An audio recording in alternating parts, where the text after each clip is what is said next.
Hi friends, welcome to Somo competitive guidance. ఈ రోజు ఉన్నటువంటి అప్డేట్స్ మనం చూసుకున్నట్లయితే గ్రూప్ 1 పోస్టులు అనేటువంటిది 660కి పెరగనున్నాయా, అదే రకంగా మనకి 15 రోజుల్లో 15,000 కానిస్టేబుల్ పోస్టులు అనేటువంటిది విడుదల చేయనున్నారు. అదే రకంగా మనకి తెలంగాణలో ఇక మీదటి నుంచి వర్టికల్ కాదు, ఓన్లీ హారిజంటల్ రిజర్వేషన్ అనేటువంటి అంశంతో ఈ వీడియో అనేటువంటిది మేము ముందు తీసుకురావడం జరిగింది అనమాట అండి. ఫ్రెండ్స్, వీడియోలోకి వెళ్ళేదానికంటే ముందుగా మీరు ఇంకా ఈ వీడియోని కనుక ఫస్ట్ టైం చూస్తున్నట్లయితే కనుక ఈ వీడియోని మీరు ప్రతి ఒక్కరికి షేర్ చేయండి. తద్వారా ఈ ఇన్ఫర్మేషన్ అనేటువంటిది, యూస్ఫుల్ ఇన్ఫర్మేషన్ ప్రతి ఒక్కరికి రీచ్ అవడంలో మీ వంతు మీరు పాత్ర అనేటువంటిది పోషించినట్లు అవడం జరుగుతుంది అనమాట అండి.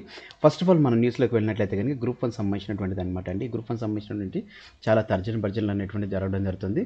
గ్రూప్ 1లో చూసుకున్నట్లయితే 660 పోస్టులు అనేటువంటిది క్వశ్చన్ మార్క్ ఇవ్వడం జరిగింది. అంటే ఇది అవునా కాదనేటువంటి దానికి సంబంధించినటువంటి సందిగ్ధంలో ఉన్నట్లుగా ఇందులో తెలపడం జరిగింది అనమాట అండి. గత ప్రభుత్వంలో 503 ఉద్యోగాల భర్తీకి నోటిఫికేషన్ అనేటువంటిది విడుదల చేసి ఉంటుండగా ప్రస్తుతం అదనంగా మరో 30 చేరినటువంటి 30 ఏడాది చివరికి 130 ఖాళీలు అనేటువంటిది యాడ్ అవడం జరుగుతుంది.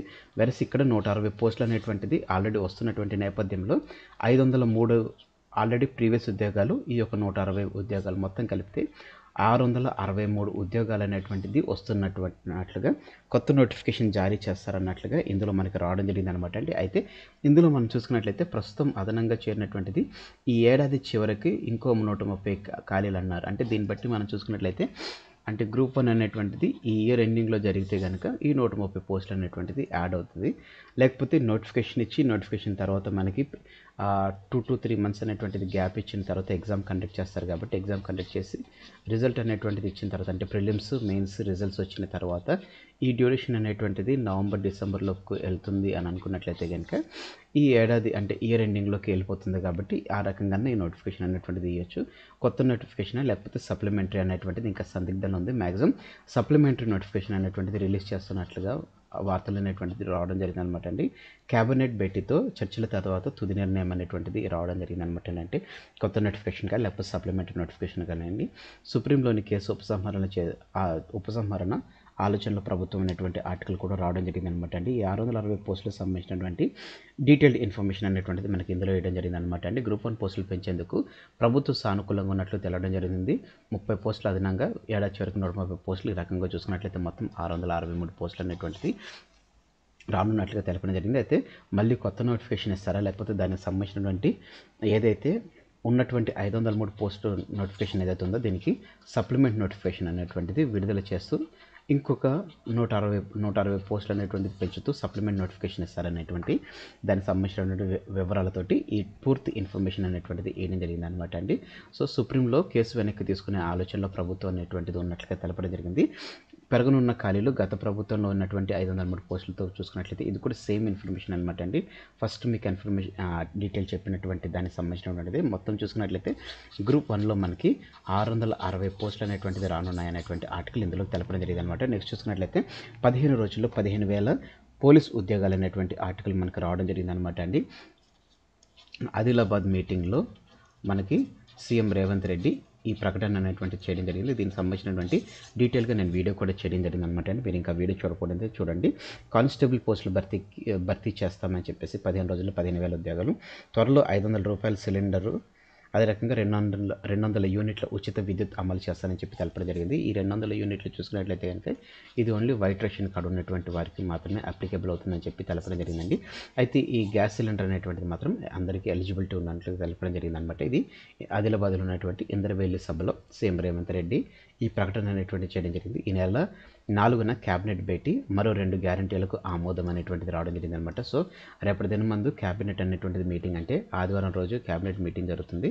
సో మనకి ఆదివారం ఈవినింగ్కి కానీ లేకపోతే సోమవారానికి కానీ బిగ్ అప్డేట్ అనేటువంటిది వచ్చేటువంటి ఛాన్స్ ఉందని చెప్పి తెలపడం జరిగింది అనమాట అండి. ది మోస్ట్ ఇంపార్టెంట్, ఇప్పటివరకు చాలామంది ఆస్పిరెంట్ ఎదురు చూస్తున్నటువంటి హారిజంటల్ రిజర్వేషన్ సంబంధించినటువంటి ఇన్ఫర్మేషన్ అన్నమాట అండి. ఈ హారిజంటల్ రిజర్వేషన్కు గ్రీన్ సిగ్నల్ ఇచ్చినట్టుగా ఆర్టికల్ అనేటువంటిది మనకి వెలుగు పేపర్లో రావడం జరిగింది అనమాట అండి. సుప్రీంకోర్టు తీర్పు ప్రకారం త్వరలోనే జీవో విడుదల చేస్తారని చెప్పేసి టీఎస్పీఎస్సీ దీనికి సంబంధించినటువంటి విడుదల అనేటువంటి చేస్తున్నట్లుగా, రద్దు కానున్నటువంటి పాత రోస్టర్ పాయింట్లు భర్తీ చేసే అన్ని ఉద్యోగాలకు ఇదే వర్తింపు అనేటువంటి ఆర్టికల్ రావడం జరిగింది అనమాట అండి. ఫ్రెండ్స్, మీకు అసలు ఈ హారిజంటల్, అదే రకంగా ఈ వర్టికల్ ఈ రిజర్వేషన్ ఏంటి, ఈ రిజర్వేషన్ సంబంధించినటువంటి డీటెయిల్స్ కావాలనుకున్నట్లయితే కనుక మన సోము కాంపిటేటివ్ గైడెన్స్ నుంచి నేను వీడియో హారిజంటల్ అదే రకంగా వర్టికల్ రిజర్వేషన్ సంబంధించినటువంటి డిఫరెన్స్ తోటి వీడియో చేయడం జరిగింది అనమాట అండి. ఇదే వీడియో మీకు మన కింద డిస్క్రిప్షన్ బాక్స్లోనే అదే రకంగా ఫస్ట్ కామెంట్లో మీకు పొందుపరచడం జరుగుతుంది అనమాట అండి. సో తెలంగాణలో ఆదేశాల మేరకు హారిజంటల్ విధానంలో పోస్టులు భర్తీ చేయాలని చెప్పేసి గవర్నమెంట్ డిసైడ్ చేస్తున్నట్లుగా తెలపడం జరిగింది. దీనికి తగినట్టుగా వర్టికల్ విధానాన్ని రద్దు చేస్తూ అధికారులతో సీఎంఓకు ఫైల్ పంపినట్లుగా తెలిపింది. దీని ప్రకారమే భవిష్యత్తులో జరిగే అన్ని పోస్టులను హారిజంటల్ విధానంలో భర్తీ చేయనున్నట్లుగా మనకి ఇన్ఫర్మేషన్ అనేటువంటి తెలపడం జరిగింది అనమాట అండి. ఇదే అమలైతే పురుష అభ్యర్థులకు పోస్టులు పెరిగే అవకాశం ఉంటుంది. తెలంగాణలో ప్రస్తుతం వర్టికల్ రిజర్వేషన్ అమల్లో అవుతుంది. గ్రూప్ 1 మొత్తం 503 పోస్టుల భర్తీకి నోటిఫికేషన్ ఇస్తే ఇందులో 225 పోస్టులు మహిళలకే కేటాయించడం జరిగింది. ఈ విధానంతో పురుష అభ్యర్థులకు అన్యాయం జరుగుతుందని చెప్పేసి, రాజ్యాంగం ఉల్లంఘన జరుగుతుందని చెప్పేసి కొందరు గతంలో హైకోర్టును ఆశ్రయించడం జరిగింది. దీనిపై హైకోర్టు స్పందించి హారిజంటల్ విధానాన్ని పోస్టులు భర్తీ చేయాలని చెప్పేసి ఆదేశించడం జరిగింది. ఈ సందర్భంగా 2007లో Rajasthan public service commission Rajesh Kumar మధ్య జరిగినటువంటి కేసు విషయంలోనూ సుప్రీంకోర్టు హారిజంటల్ విధానం అమలు చేయాలని చెప్పేసి ఆదేశాలు ఇచ్చినట్లుగా గుర్తు చేశారు. అయితే సుప్రీంకోర్టు తీర్పును ఎవరు పట్టించుకోలేదు. తాజాగా గ్రూప్ 1 కేసు విషయంలో కూడా హైకోర్టు కూడా చెప్పడంతో హారిజంటల్ విధానంపై చర్చ మొదలైంది. తెలంగాణ హైకోర్టు తీర్పునకు అనుగుణంగా హారిజంటల్ విధానం అమలు చేస్తామని చెప్పేసి టీఎస్పీఎస్సీ తెలిపినా కానీ అప్పటి బీఆర్ఎస్ సర్కార్ పెద్దగా పట్టించుకోలేదు. హారిజంటల్ విధానం అమలుపై జీవో ఇవ్వలేదు. దీంతో పలు పోస్టులకు నిర్వహించినటువంటి పరీక్షలను రిజల్ట్ టీఎస్పీఎస్సీ గురుకుల బోర్డు ప్రకటించలేకపోయింది. త్వరలోనే హారిజంటల్ విధానం అమలు చేస్తూ సర్కారు జీవో ఇస్తే అన్ని రిక్రూట్మెంట్లోనూ కదలిక రానున్నట్లుగా తెలపడం జరిగింది. సో గ్రూప్ 4 రిజల్ట్ కూడా మ్యాక్సిమం హారిజంటల్ విధానాన్ని తీసుకొచ్చేటువంటి ఛాన్స్ అనేటువంటిది ఉండడం జరుగుతుంది. కొత్త రోస్టర్ ఎట్లుంటుందంటే తాజాగా కాంగ్రెస్ అధికారంలోకి రావడంతో రిక్రూట్మెంట్పై దృష్టి సాధించడం జరిగింది. అయితే దీనికి అడ్డంగా ఉన్నటువంటి రిజిస్ట్రేషన్ కూడా తీసుకోవడం జరిగింది. హైకోర్టు ఆదేశాలకు అనుగుణంగా అన్ని పోస్టులను హారిజంటల్ విధానంలో భర్తీ చేయాలని చెప్పేసి అధికారులకు ఆదేశాలు జారీ చేయడం జరిగింది. దీంతో వర్టికల్ విధానంలో ఉండేటువంటి పాత రోస్టర్ రద్దు కావడం జరిగింది. తాజాగా కొత్త రోస్టర్ను అధికారులు తయారు చేసి సీఎం ఆమోదానికి పంపినట్లు తెలిపింది. ప్రస్తుతం వర్టికల్ విధానంలో ఉదాహరణకు 10 పోస్టులు భర్తీ చేస్తే దాంట్లో ప్రత్యేకంగా వివిధ కేటగిరీలో 6 పోస్టులు ఉమెన్ రిజర్వ్ చేస్తారు. దీంతో 3 ఓసీ 1 ఎస్సీ ఓపెన్ కేటగిరీ పెట్టిన దీంట్లో పురుషులతో పాటు మహిళలు పోటీపడే అవకాశం ఉంది. ఇలా ఎక్కువ పోస్టులు మహిళలకు వస్తున్నాయి. దీనిపై సుప్రీంకోర్టు తీర్పునిచ్చినటువంటి నేపథ్యంలో ఈ విధానానికి స్వస్తి పలుకుతూ హారిజంటల్ విధానంలో మొత్తం 33% మహిళలకు ఉండేలా చర్యలు తీసుకుంటున్నారు. అయితే ఏపీలో 2016 నుంచి హారిజంటల్ విధానం అమలు చేస్తుండగా తాజాగా దాన్ని మార్చి చేసింది. దీంట్లో ప్రత్యేకంగా ఉమెన్ రిజర్వేషన్ రోస్టర్ పూర్తిగా తీసేసి భర్తీ చేసే పోస్టులు 33% అమలు ఉన్నట్లుగా, అయితే తెలంగాణలో ఎలా అమలు చేస్తారనేటువంటిది త్వరలోనే స్పష్టత రానున్నట్లుగా ఇందులో మనకు తెలపడం జరిగింది. సో దీన్ని బట్టి మనం చూసుకున్నట్లయితే కనుక ఉమెన్స్కి చూసుకున్నట్లయితే 33% అనేటువంటిది రిజర్వేషన్ వస్తున్నట్లుగా తెలపడం జరిగింది. నెక్స్ట్ చూసుకున్నట్లయితే కనుక రైల్వే ఉద్యోగాలని చెప్పేసి ఉత్తరాది వారికి అంటే నార్థన్ స్టేట్స్ ఉన్నటువంటి వారికి వేయడం జరిగింది. రాత పరీక్షలన్నీ హిందీ ఇంగ్లీష్లో ఉండడం జరిగింది. తెలుగు యువతకు అన్యాయం ఎంత మొత్తుకున్నా స్పందించిన కేంద్రం అనేటువంటి ఆర్టికల్ రావడం జరిగింది అనమాట అండి. నమస్తే తెలంగాణలో ఇప్పుడు చూసుకున్నట్లయితే కనుక రైల్వే ఉద్యోగాల భర్తీలో కేంద్ర ప్రభుత్వం చాలా ఏళ్లుగా తెలుగు రాష్ట్రాల యువతకు తీవ్ర అన్యాయం చేస్తుంది. దేశంలో అత్యున్నత సర్వీసులైన ఐఏఎస్, ఐపీఎస్, ఐఎఫ్ఎస్ లాంటి ఉద్యోగాల భర్తీకి 13 ప్రాంతీయ భాషల్లో రాత పరీక్షలు నిర్వహిస్తుంటే రైల్వే రిక్రూట్మెంట్ బోర్డు ఆర్ఆర్బీల ద్వారా భర్తీ చేసేటువంటి ఉద్యోగాలకు మాత్రం కేవలం ఇంగ్లీష్, హిందీ భాషలను పరీక్షలు నిర్వహిస్తున్నారు. దీంతో ఆ ఉద్యోగాలన్నీ ఉత్తరాది వారికి వెళ్తున్నాయని చెప్పేసి ఇందులో రావడం జరిగింది అనమాట అండి. అయితే రీసెంట్గా మనం చూసినట్లయితే కనుక అసిస్టెంట్ లోకో పైలట్ సంబంధించినటువంటి ఆర్ఆర్బీకి అసిస్టెంట్ లోకో పైలట్ నోటిఫికేషన్ అనేటువంటిది రావడం జరిగిందనమాట.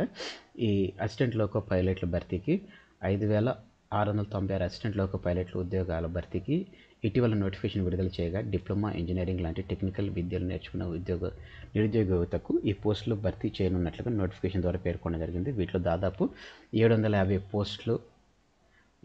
పోస్టులు సికింద్రాబాద్ ఆర్ఆర్బీ పరిధిలో ఉన్నట్లుగా వాటిని భర్తీ చేస్తున్నట్లుగా తెలపడం జరిగింది. మెరిట్తో పాటు కంప్యూటర్ బేస్డ్ టెస్టులు, ఇంటర్వ్యూల ద్వారా ఈ పోస్టులను భర్తీ చేస్తున్నట్లుగా తెలపడం జరిగింది అనమాట అండి. హిందీ, ఇంగ్లీష్లోనే నిర్వహిస్తున్నట్లుగా తెలపడం జరిగింది అనమాట అండి. సో ఈ రకంగా చూసుకున్నట్లయితే కనుక ఓన్లీ సదరన్ స్టేట్ ఉన్న వాళ్ళకి మాత్రమే దీని ద్వారా ప్రాబ్లం వస్తుందని చెప్పేసి, ఎందుకంటే ఇంగ్లీష్ అదే రకంగా హిందీ అనేటువంటిది మాత్రమే దీంట్లో ప్రాధాన్యంగా తీసుకున్నట్లుగా తెలపడం జరిగింది. నెక్స్ట్ చూసుకున్నట్లయితే కనుక జార్ఖండ్ సీఎంగా చంపా సోరెన్ గారు ప్రమాణ స్వీకారం చేయడం జరిగింది. ప్రమాణం చేసిన జేఎంఎం నేత మరో 10 రోజుల్లో బల పరీక్ష, అప్పటి వరకు హైదరాబాద్లోని క్యాంప్ అనేటువంటి ఆర్టికల్ రావడం జరిగింది. సో ఫ్రెండ్స్, ఇదండి ఈరోజు ఉన్నటువంటి ఇంపార్టెంట్ అప్డేట్స్తో కూడినటువంటి video. Thanks for watching the video. ఇందులో ఉన్నటువంటి కంటెంట్ అదే రకంగా నా ఎక్స్ప్లెనేషన్ అనేటువంటిది మీకు నచ్చినట్లయితే మీరు ఇంకా మన సోము కాంపిటేటివ్ గైడెన్స్ అనేటువంటి యూట్యూబ్ ఛానల్ మీరు ఇంకా సబ్స్క్రైబ్ చేసుకోకపోతే వెంటనే మన ఛానల్ సబ్స్క్రైబ్ చేసుకోండి. కింద సబ్స్క్రైబ్ అనే బటన్ ఉంటుంది. ఆ బటన్ మీరు క్లిక్ చేసిన వెంటనే మీకు పక్కన బెల్ ఐకాన్ పాప్ అవుతుంది. అందులో మీరు ఆల్ నోటిఫికేషన్ క్లిక్ చేసుకున్నట్లయితే ఎప్పటికప్పుడు లేటెస్ట్ అప్డేట్స్ అనేటువంటిది నోటిఫికేషన్ రూపంలో మీరు మీ డివైస్లో పొందుకోవడం జరుగుతుంది. ఈ వీడియో కనుక మీకు నచ్చినట్లయితే లైక్ చేయండి. కింద కామెంట్ సెక్షన్లో కామెంట్ చేయడం మర్చిపోకండి. ఈ వీడియోని మీ ఫ్రెండ్స్ అండ్ ఫ్యామిలీస్ రిలేటివ్స్ ప్రతి ఒక్కరికి షేర్ చేయండి. Thanks for watching the video. Have a nice day. Bye.